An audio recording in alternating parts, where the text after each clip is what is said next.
Éric Lejoindre, pour le groupe Paris en commun. Vous avez la parole, monsieur le maire.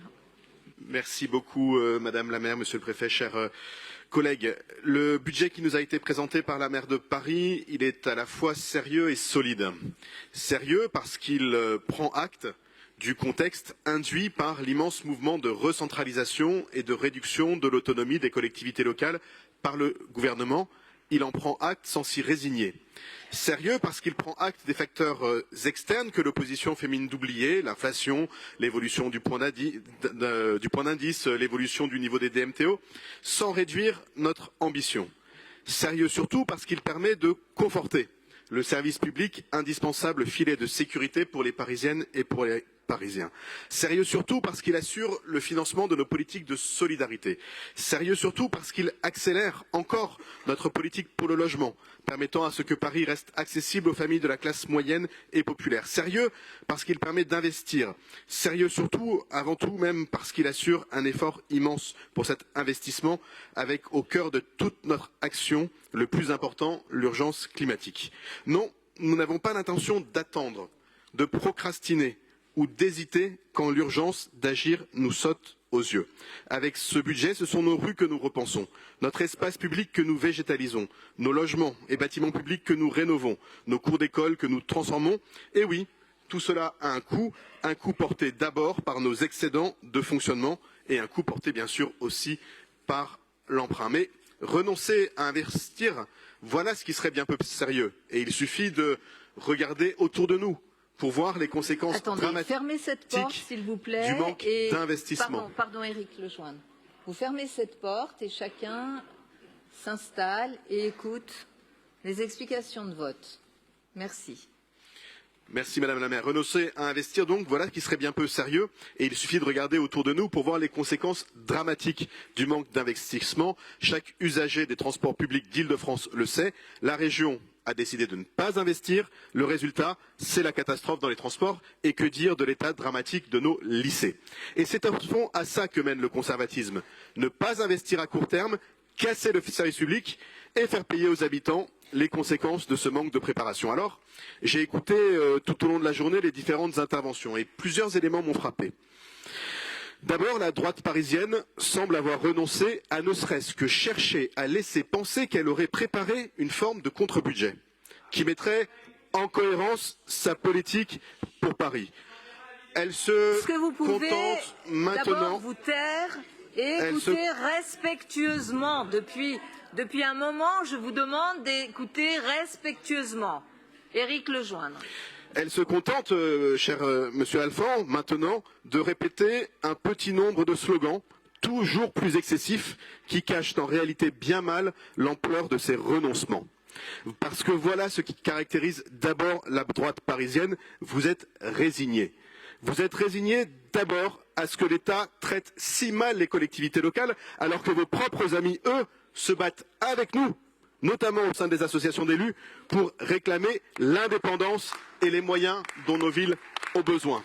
Vous êtes résignés à ce que l'État raquette Paris et tente de nous empêcher d'agir, sans doute pour que ne ressorte pas trop sa propre incapacité à faire. Vous constatez les contraintes, nous les combattons.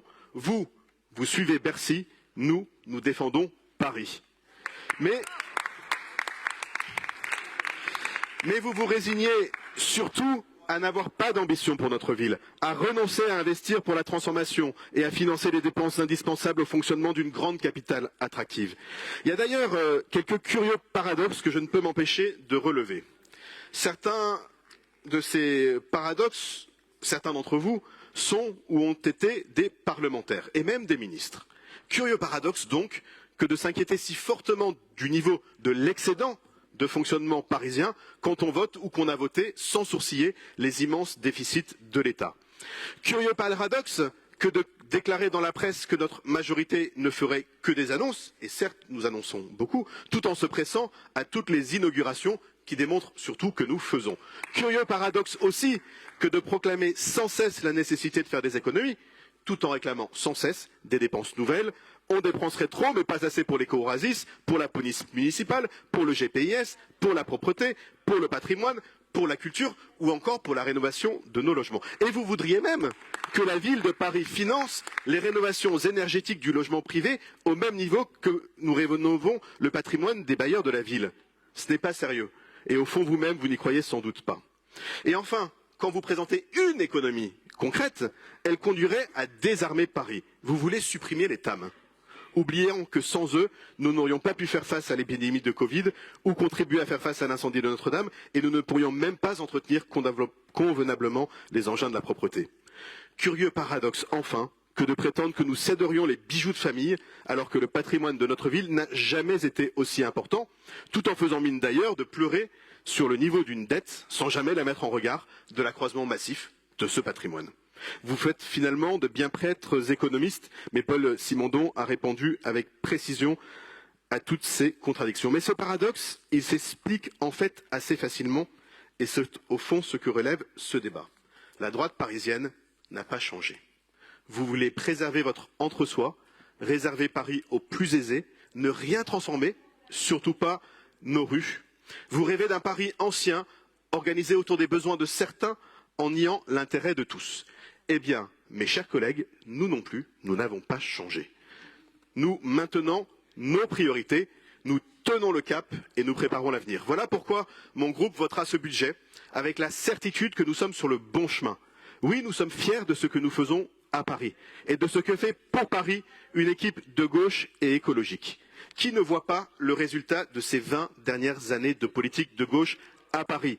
Ces quartiers entiers que nous avons sortis de l'insalubrité, ces services publics que nous avons renforcés, ces transformations que nous avons engagées, cet espace que nous avons libéré, ces parcs et jardins que nous avons créés. Voilà ce que notre majorité de gauche, écologiste, diverse et surtout solide a fait pour Paris. Voilà ce que permet notre dialogue exigeant et dense. Et je tiens à saluer la qualité du travail des trois groupes de la majorité municipale. C'est un dialogue parfois si vous houleux, arrêtiez mais contrairement à d'interrompre, on vous, pourrait toujours tenir les temps de respectueux, qui nous permet de voter avec confiance notre budget. Voilà ce que traduit ce budget et voilà pourquoi mon groupe va le voter. Et finalement, depuis plus d'un temps, les Parisiennes et les Parisiens, eux, ne s'y trompent pas. Merci beaucoup.